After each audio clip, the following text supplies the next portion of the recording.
What's your sense of direction like? And just how good are you at reading a map?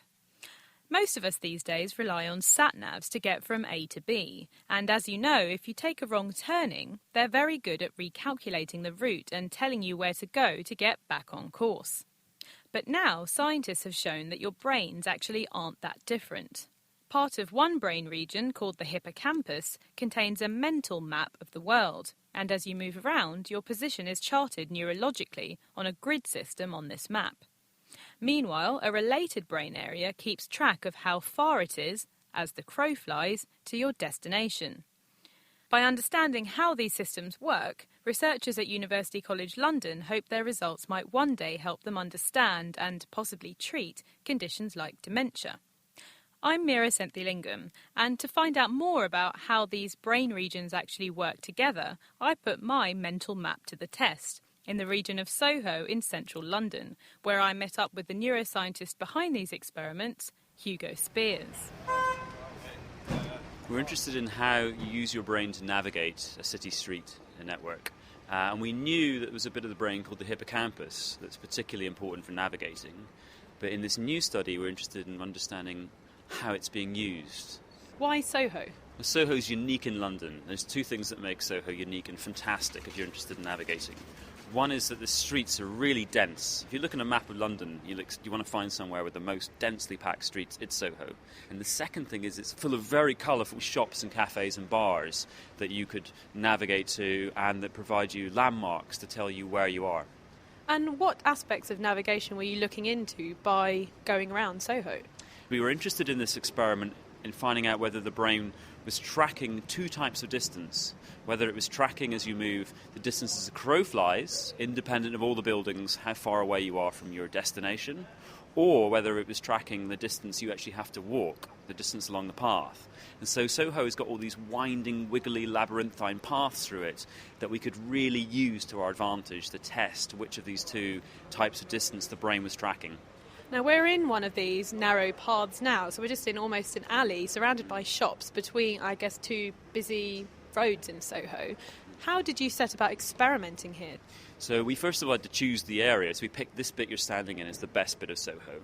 We then had to train people up who didn't know anything about the area, found novices who didn't know anything, developed an intensive training program to put them through. When they became a bit like mini taxi drivers in the area, they knew it backwards by the end of our training. And then the next day after we trained them, we scanned them with the functional magnetic resonance imaging to test their navigation. And the scanners we use are massive. They're not something you can move around. So we had to bring Soho into the scanner by shooting first-person view films. Like sort of you're looking at a film that's moving down the city streets in Soho, and while they're watching these movies, every single street junction that they're watching the movie in, they have to make a decision which way they would like to go to a given cafe or bar that we've given them as a destination. And it's a very intensive process, and it was through that means we were able to look and see what is your brain doing when you're making those decisions, and in between those decisions, what is your brain doing? So inside these scanners, people had to they were immersed in the world of Soho and had to navigate through it. And helping pick the routes and decisions they had to make was Lorelei Howard, who's also here. And well, Lorelei, you're going to take me on one of the routes that your volunteers had to do. Now, technically, I should be able to do these routes quite well because I am a Londoner, but I still don't really know Soho that well. Yeah, well, we'll be able to put you to the test. I'm going to take you over to the John Snow pub, which is a prominent location in Soho. Then I'm going to take you on a winding route through the streets and test your knowledge, see if you are as good as you should be. And Hugo, you are the expert as well on this because you did help map the routes as well, so you're going to have a bit of a head start and meet us at the end point. Yes, I'll see you there. Good luck with your navigating.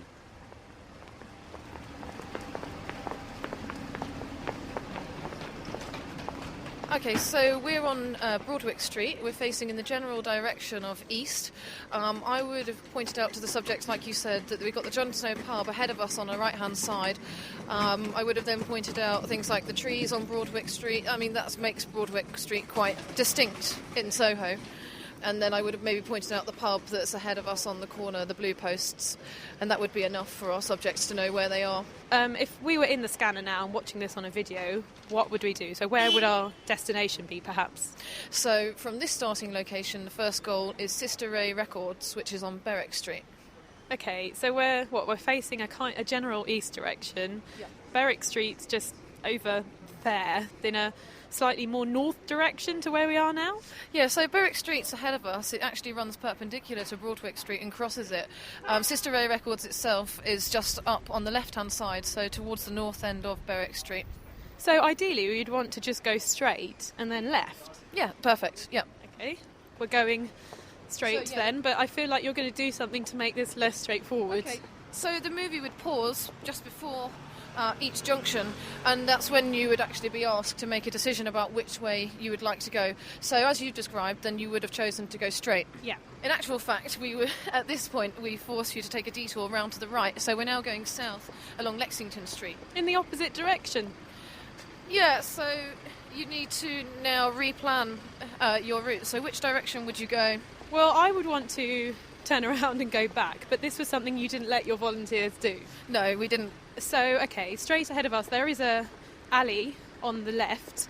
I would have want to essentially go down that to get to the next road to then go left and essentially back on myself a bit. Yeah, that's exactly right. So you would take the next alleyway on the left and then go back round left again up to Broadwick and then carry on with your original route plan. Okay, so we're just turning left down into this alley, and at the end of this alley I just need to take another left and walk for a bit and we should get to the record store. Well, you'd think that'd be the case, but actually we kept changing the goals on our subjects to force them to keep replanning the routes. So here is I would have actually asked the subjects to navigate to the new goal, which is in Gestra Court. By increasing the number of these kind of new goal events, then we're keeping the hippocampus excited and activated throughout the experiment. Okay, well, so in Gestra Court is really kind of just straight ahead of us. Yeah, exactly. So we'll carry on down this alley. And then, so which way would you go at this junction? Right. Yeah, that's it, and it's just ahead of us now. Oh, yeah, we can see it. And we can see Hugo, looking very cold. Yeah. And, so this would be, well, the end of a short snippet of one of our routes. Hello, Hugo. How did you get on? Yes, we got here quite quickly, Well, actually. you did, yeah. So, although I was expecting to get to a record store and possibly buy some music. That's all part of the design. So, this is just one of many routes that you got participants to navigate through. What did you really find out then? So earlier this year we presented the findings from the study at the neuroscience meeting in Washington. So what we investigated was, as people watching those movies, we were interested in, for every moment on their route, is there a bit of the brain that seems to keep track of the distance that a crow would fly straight to the target? And what we found is that the anterior hippocampus, that's the bit towards the front of the head, is increasing its activity the further away you are from your target, from your destination. It's a straight line distance to the target, independent of all the buildings. But the story didn't stop there. But we were surprised to find that, in fact, the system's more elegant than that. It appears that when you make those choices about which path you're going to take, then the posterior hippocampus seems to take over, and it seems to be driven by the path you've got to walk towards your target. So these two regions essentially are activated at different times as you're navigating somewhere? Yes, that's right. So we're finding that the anterior hippocampus is active, is tracking the Euclidean distance to your target, your goal, along the path. But at the moment you have to make a decision which way you're going to go, then the posterior hippocampus is engaged and its activity reflects the amount of extra path you're going to have to walk to get to your target now.